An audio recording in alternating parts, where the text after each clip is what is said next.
Hello everyone! Today I'm here to share with you my top 10 books of 2020.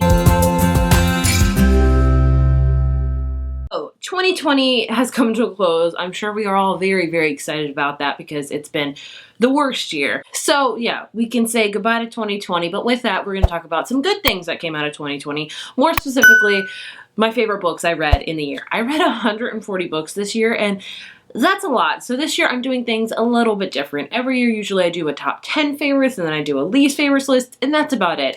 This year I'm actually having 3 favorites lists. That's right. So today's going to be my top 10 books of the entire year. So kind of my culmination of like my top 10 reads, put them all together. I'm also going to have a video of my top 10 romance books that I read this year because I read like 60 romance books. So that's a lot. So I didn't want to overflow this list with just romance books. I want to dedicate a whole video to it. In case you're interested in romance reads, you can check that one out. It's coming soon. And I'm also doing a top 10 YA contemporary books I read this year as well. So you have 3 favorites. You have this one that's kind of, a lot of different genres. Then you have one that's going to be strictly for romance. And you have one that's going to be strictly for like YA contemporary. So be on the lookout for those. But I thought this year I would kind of shake it up a bit. If you enjoyed that, let me know. But like I said, I'm talking my 10 favorite books of the entire year in this video, kind of all different genres. I'll link all the books down below, as well as reviews if I've done them. So let's get into it because it was really hard, as we always say every single year. It was very hard to comprise this list. So coming in at number 10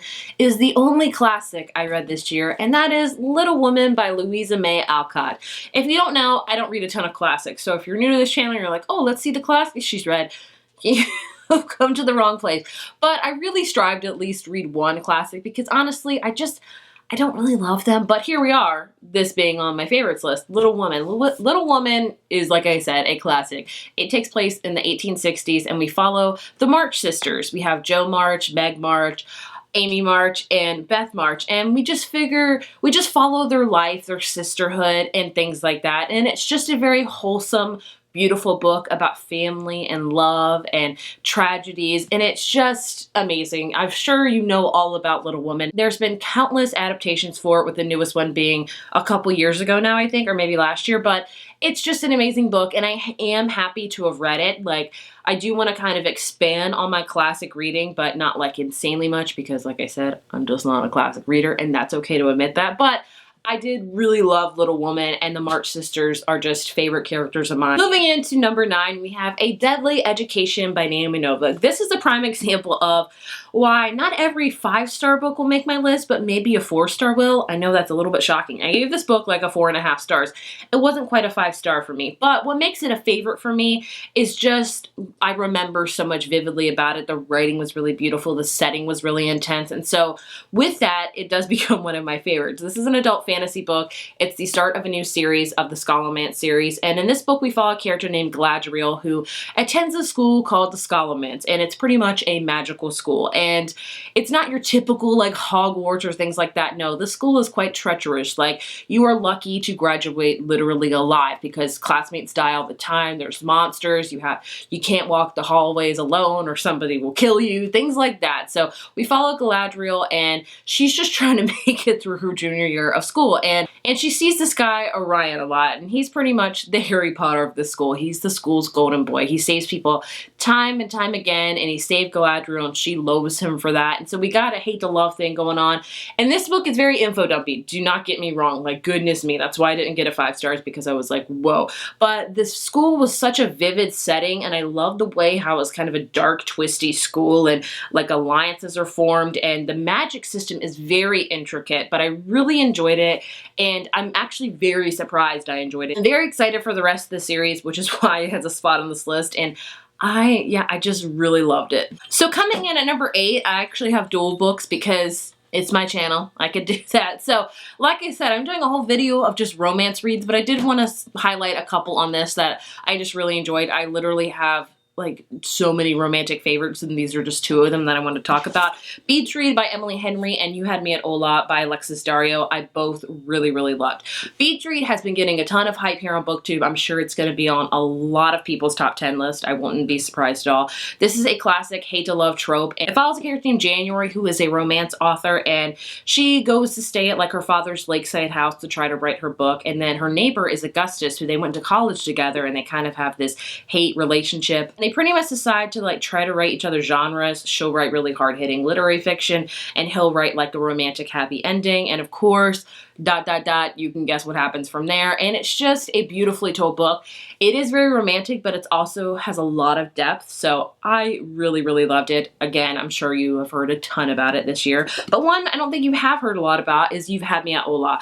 I read this year on a whim, and I fell in love with it. This follows a character named Jasmine, who is a telenovela star, and she gets an opportunity to be in this new show that is like on a Netflix platform, and it's a big deal. It could be like her really, really big break. And she is paired with Ashton, who is like a really big telenova star. And so they get together, relationships happen, and it's just a really adorable romantic book that I fell in love with, that I don't hear a ton of people talk about, that I wish they did, because I loved every second of this, and I can't wait to see what else this author is going to write. Coming in at number 7 is Home Before Dark by Riley Sager. I have always wanted to put a Riley Sager book on my favorites list, but I haven't loved really any of them. I've really liked them, but I haven't quite loved them. This is by far my favorite book of his. This is an adult mystery thriller that blew me out of the water. I read a lot of really good thrillers this year, but the one clear favorite thriller I have was Home Before Dark. And in this book, it's really interesting. We follow a character named Maggie, who is older now, but she and her parents lived in this really creepy house called Baneberry Hall for a couple weeks when she was like 5 or 6, and something really like tragic happened, ghost happened, so they like left in the middle of the night, and her dad wrote a book about it called House of Horrors. And you know, she's always known that that's not real, the book is not real, this house is not haunted, things like that. And then when her father passes away, he leaves her the keys to Baneberry Hall, and she decides to go back and figure out, is this place really haunted? Was this real? Was my dad's book fiction like I think it is, or nonfiction, you know? And each chapter starts with actually a chapter of her dad's book in it. So I loved it. It's got that creepy haunted house vibe of, is it really haunted? What's happened? And I just, it's kind of gothic-y in a way too. I loved every second of it. Perfect thriller. Just an amazing thriller. Hands down my favorite thriller I read this year. And I'm very surprised because, like I said, I haven't loved a lot of Riley Sager's books, but this one I loved. 6, we have The Invisible Life of Addie LaRue by V.E. Schwab. Again, a book you're probably going to hear a lot on people's top 10 lists, or you're going to see it. This one is an adult fantasy book, and it's very different from V.E. Schwab's writing usually because it's very romance-based, which I'm not surprised why I love it. In this book, we follow, you guessed it, a character named Addie LaRue, and she was born like in the 1800s, and she just never wanted to be a wife and just die kind of miserable, so she makes a deal with like the devil at night that she will live forever. But there are caveats. Whoever meets her will instantly forget her. So she has been living alone with no one knowing who she is for years, for decades. And then one day she goes to a bookstore, and what do you know? Somebody remembers her. And it kind of goes from there. We have different timelines of her when she's, you know, living in early 1900s, also with the kind of the demon, the devil at night, and her relationship with this guy that actually can remember her. And it's just a very beautiful book. It's just kind of your epic, sprawling love story that I ate up. And it's got a lot of fantasy based into it because that is kind of V.E. Schwab's background. But I loved it. I'm not surprised. I've loved all of V.E. Schwab's books, so there's no surprise there. Next up, we have another thriller that has made my list, and that is The One by John Marrs. So yes, Home Before Dark is like my favorite thriller. This one's not, it's hard to explain. It is technically classified as a mystery thriller, but it's almost not. It's kind of like soap opera. I know. Bear with me.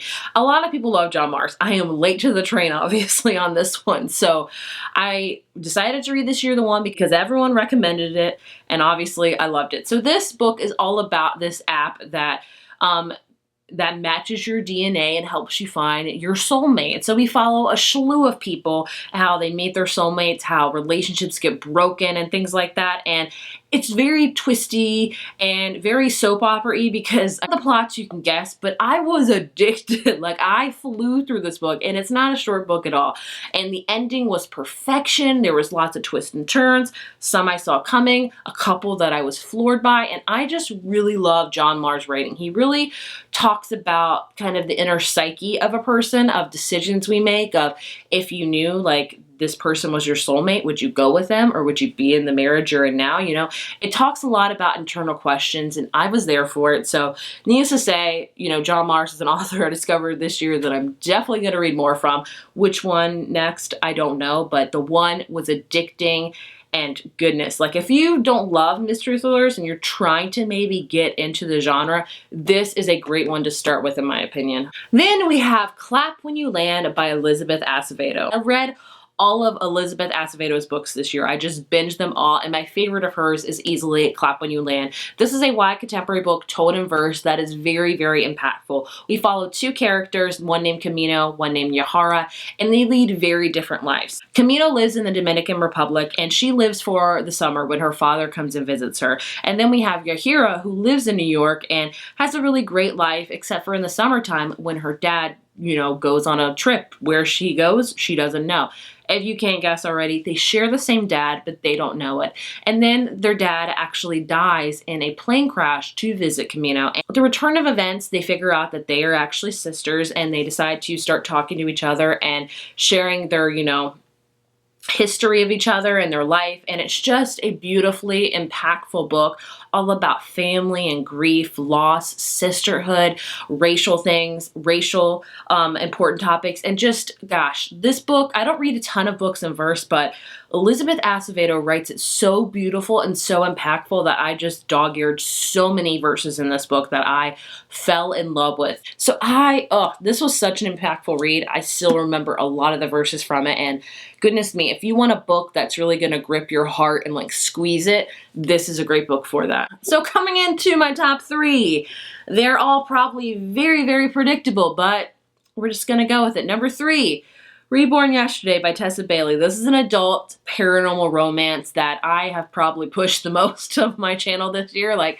I fell in love with it. And not a lot of people read it because Tessa Bailey has self-published this, but I bought it because of the keyword vampire. If you don't know about me, I love vampires. Buffy started it. I say time and time again. So this book follows a character named Ginny, who is actually a mortician. And one day she's working on this dead body, like embalming it. And he wakes up and it's Jonas. And, you know, they start to have a relationship. And then turns out Jonas is a vampire. And you can guess. I mean, it is cliche. It is predictable of a vampire and a human. But goodness me, I ate it up like straight candy. I loved it so, so much. I'm not surprised a bit because I just have a vampire thing. That's how I am. But I loved it. Easily my favorite romance of the year. Yeah, I've talked about this so many times on my channel. I did a whole video on it. Like, I love it. Coming in at number 2 is A Sky Beyond the Storm by Sabaa Tahir. It's the 4th and final book in the Ember and the Ashes series, and I also did a whole video on this one.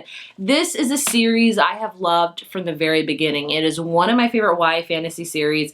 It's got this Roman Empire-esque to it that's all about these masks that kind of uphold the law. And then you have rebels and scholars who are like the people that fight against them. We follow 3 characters that just you fall in love with. And Sabaa Tahir's writing is so complex and beautiful. Like, you start out with one character in this whole series named Helene, and she's just horrible in it. But by the end of the series, she's your favorite character. I'm talking about myself. I love Helene. I've said this time and time again. But she was horrible at the beginning. But Sabaa Tahir just writes such complex characters with such complex emotions, much like you and I.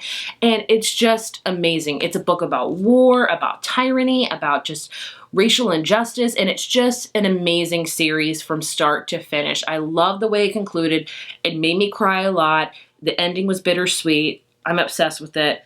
I'm very sad it's over, but I'm happy because no more tears can be shed. And then my favorite book of the entire year is House of Earth and Blood by Sarah J. Maas. I read this book like back in February.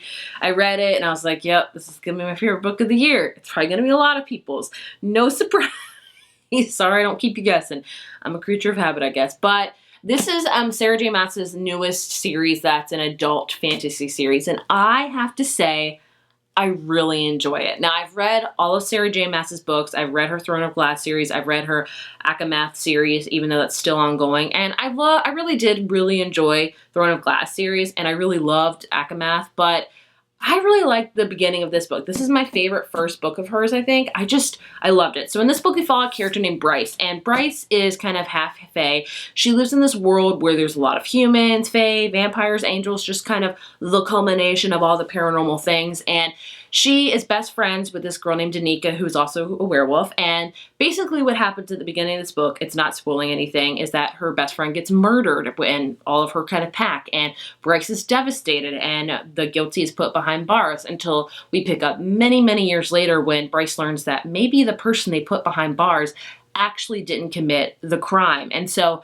Bryce is kind of paired up with this fallen angel named Hunt, who has to find out who really did it. And it's full of just twists and turns. I loved it, fell in love with it. It's a very thick book. It's like over 100 pages. I really, really enjoyed it, and I'm very looking forward to the sequel whenever it comes out. But it was my favorite book of the year. I was there for the relationship, which I'm so torn of really liking this relationship, because Sarah J. Maas has the tendency to introduce a relationship in the first book and then completely switch it up on you for like the endgame relationship. So should I be invested in this relationship, or do I know it's a passing ship? I don't know. Your guess is as good as mine. But yes, I'm trash for Sarah J. Maas. I just am. That's my story. So yeah, those were my 10 favorite books I read this year. Like I said, I read 140, so making this list was insanely hard. But I really love all of these 10 books. They really resonated with me. I still remember them a lot, and I just love them dearly. So I hope you enjoyed this video. And again, like I said, be sure to check out in future, probably in the next couple days, I'll have my top 10 romance reads and my top 10 favorite YA contemporary reads. So more favorites coming your way. I would love to know your top 10 favorite books of the year. Please leave them in the comments below. Thank you guys so much for watching, and goodbye 2020. I think we're all happy to say that. Bye.